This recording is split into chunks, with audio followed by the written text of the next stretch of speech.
So Black Templars have finally got their unique doctrine, so let's take a look at what it can do for us.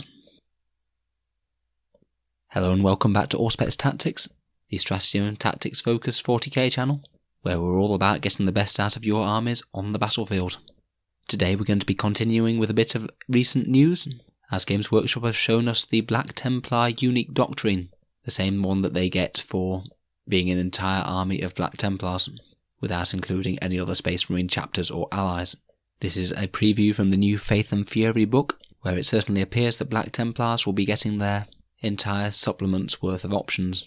They've got several datasheets, unique warlord traits, relics, and stratagems, this nice new doctrine, and they'll also be getting their own unique litanies of battle for the chaplains, which I think is quite a nice touch, as of course they don't use psychers, so won't be getting a unique psychic discipline of their own. That's all still to come though, and when I get to the rules of Faith and Fury, I'll certainly be making it a nice long video on Black Templars. So feel free to check back later and we'll talk about that. Today though, let's talk about the unique doctrine that we do know, Knights of Sigismund. So here's the rule then. While the assault doctrine is active when resolving an attack made by a melee weapon by a Black Templars model, on a turn that they charged, were charged or made a heroic intervention, an unmodified roll of 6 to hit automatically successfully wounds the enemy. The only caveat is that the target unit isn't a vehicle, so it makes them extra good at dueling with the foot troops and infantry, but it won't help them out at busting tanks or knights or the like. It is of course an assault doctrine enhancement, so this will stack with the extra -1 AP that you get for being in assault doctrine, so any of those auto wounds will be at an additional -1 AP. So I found this an interesting rule on the whole. As expected, it is an assault doctrine one, and that does have some significant drawbacks. We don't know if there's anything in the Black Templars Codex that will give you an option to reach the assault doctrine faster. If there is, it will be very nice indeed, but if not, then it's only going to be applicable from turn 3 onwards, which, similar to the White Scars, is pretty darn late in the game. It is a pretty major drawback, as it might mean that your opponent has 3 full turns to shoot all of your units before you get your enhanced doctrine, whereas other chapters such as Iron Hands and Imperial Fists in particular will be getting their doctrine far earlier. I feel like this is an interesting counterpose to the White Scars doctrine. The White Scars doctrine gives you +1 damage, which is an incredibly strong buff, but of course that doesn't necessarily help you against light infantry, as an extra damage doesn't actually help you at all when you're dealing with models with only 1 wound. This one will help you significantly against light infantry, with the downside of not helping you at all against armoured targets. Now the way that I see this rule benefiting the Black Templars the most is on anything with a bucket load of low strength attacks. Say if you have a Vanguard veteran squad dropping in with dual chainswords, you'll be getting 51 attacks out of 1 single unit with shock assault included as well.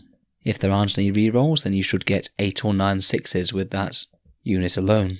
So with the hit roll alone, you'll be getting 9 wounds straight off the bat, which is pretty crazy. Say if you're charging this unit into a bunch of orcs while they're in the assault doctrine, a unit without Knights of Sigismund would be killing 17 orcs on average dice. With the bonus, that would go up to over 21 orcs on average, so that's a pretty nice melee bonus there.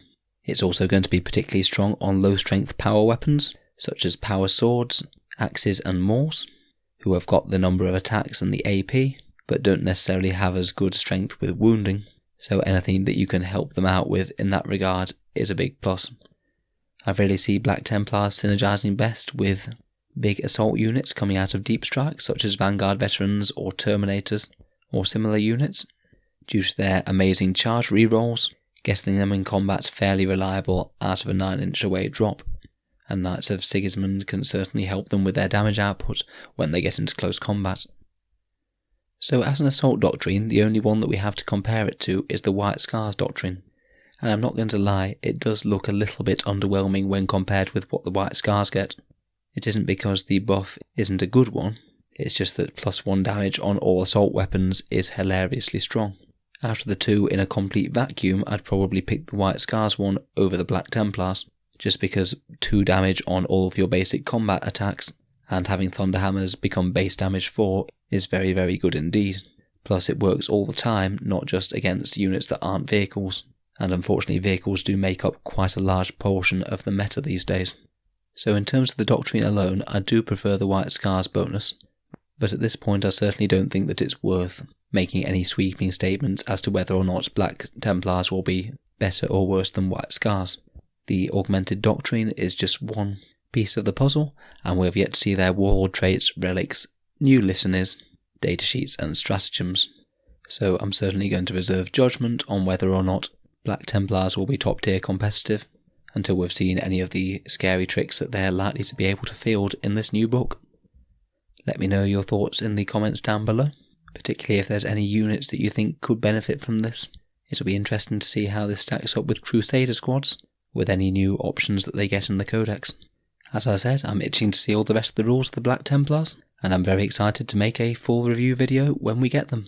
Feel free to subscribe if you'd like to see that later, and to support me on Patreon if you're finding these videos useful. Thanks very much for listening to Auspex Tactics, and I'll see you guys in the next video.